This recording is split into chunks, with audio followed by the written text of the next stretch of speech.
পাশাপাশি ২৬-এর আগে পাহাড়ে নয়া সমীকরণ। নয়া সমীকরণ কি? কলকাতায় বিমল গুরুংয়ের সঙ্গে শুভেন্দু অধিকারীর বৈঠক, আর সেই বৈঠক ঘিরে নয়া জল্পনা।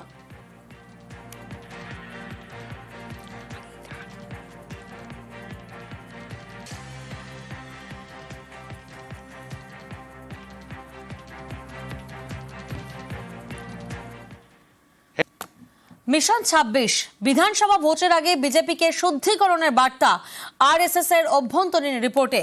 দলের ক্ষতি করছেন এমন নেতা কর্মীকে প্রয়োজনে দল থেকে তাড়িয়ে দেওয়ার পরামর্শ। বলল, দ্রুত বেনজল বের করতে হবে।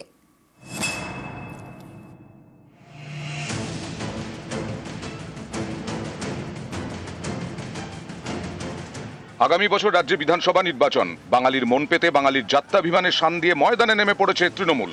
এই পরিস্থিতিতে বিজেপিকে আগে ঘর গোছানোর বার্তা দিল আরএসএস। রাষ্ট্রীয় স্বয়ংসেবক সংঘের অভ্যন্তরীণ রিপোর্টে বলা হয়েছে, বিজেপি কর্মীদের একাংশই বিজেপির ক্ষতি করছে, দলাদলি লবিবাজি এসব চলছে। বেনজল ঢুকে পড়েছে বিজেপির অন্দরে। বেনজল বাদ দিয়ে কনিষ্ঠ কর্মী খুঁজতে হবে বিজেপিকে, যা করার দ্রুত করতে হবে।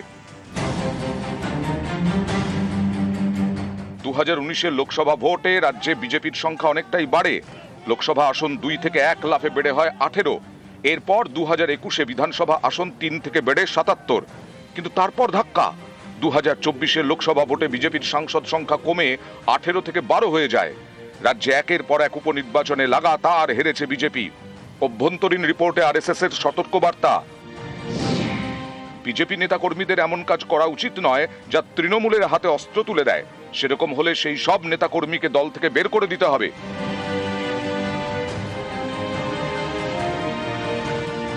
দল ভরে গেছে বেনজলে, আগাছা সরিয়ে দলে কর্মঠ এবং একনিষ্ঠ কর্মী খুঁজতে হবে, এমনই বার্তা দেওয়া হয়েছে আরএসএস এর তরফে বঙ্গ বিজেপিকে।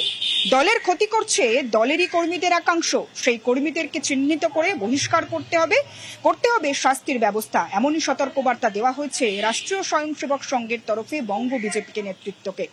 ক্যামেরায় বিপুলের সঙ্গে সুস্মিতা, নিউজ 18 বাংলা, কলকাতা।